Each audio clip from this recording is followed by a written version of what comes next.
Assalamu alaikum guys, welcome back to my YouTube channel. So yes guys, in the previous video we had discussed all the rules of uncertainty. से बस का एक rule रह गया था जो हमारे पास टाइमिंग रिजल्ट का है। तो आज की हम इस वीडियो में बस क्विकली इस टॉपिक को भी डिस्कस करके वाइंड अप कर लेते हैं कि भाई जो अनसर्टनिटी का लास्ट रूल टाइमिंग से रिलेटेड है वो हमको कैसे फाइंड आउट करेंगे।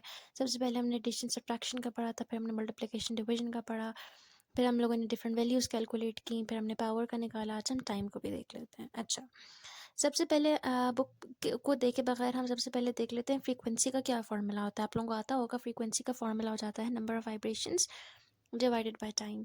तो हम फ्रीक्वेंसी जो हमें पता है कि वो इन्वर्सली प्रोपोर्शनल होती है टाइम पीरियड के, और टाइम पीरियड का फार्मूला हो जाता है time for multiple vibrations divided by number of vibrations. कैसे निकाला मैंने टाइम पीरियड का फार्मूला?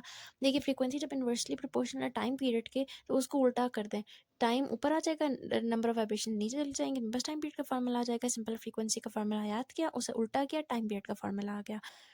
अब इसी फार्मूला को आगे उन्होंने हमें वर्डिंग फॉर्म में लिख कर दिया है कि the time period of a vibrating body can be found by dividing the number of multiple vibrations to the total number of time of multiple vibration to the total number of vibrations.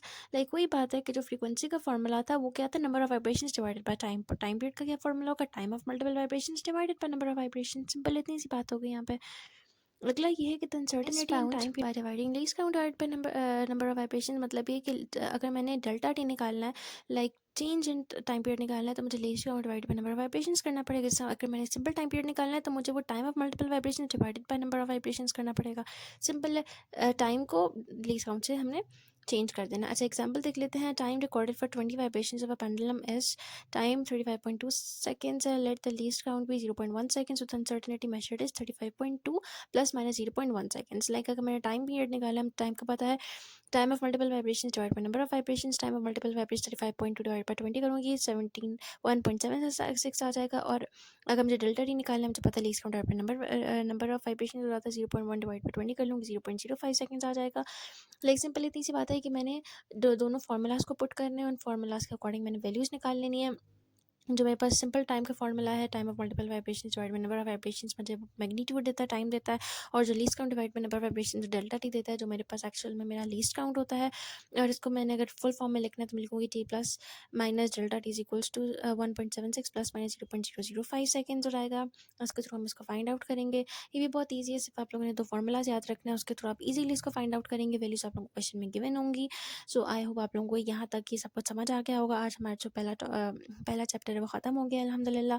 I hope आप लोगों को समझ आया होगा। कोई भी चीज़ कहीं से भी अनक्लियर है तो मुझसे ज़रूर पूछिएगा। I am always available for you guys.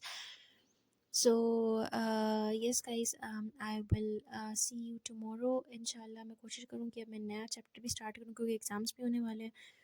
तो आई होप आप लोगों को चीज़ें समझ आ रही होंगी, और कमेंट्स में मुझे ज़रूर बताइएगा। मुझे फीडबैक ज़रूर दिएगा अगर आप लोगों को मेरी स्पीड बहुत ज़्यादा लग रही है, बहुत कम लग रही है। मैं अपने आप को ज़रूर चेंज करूँगी आप लोगों के अकॉर्डिंग कि आप लोगों को समझ आए। So I will see you tomorrow इंशाल्लाह। अल्लाह हाफ़िज़।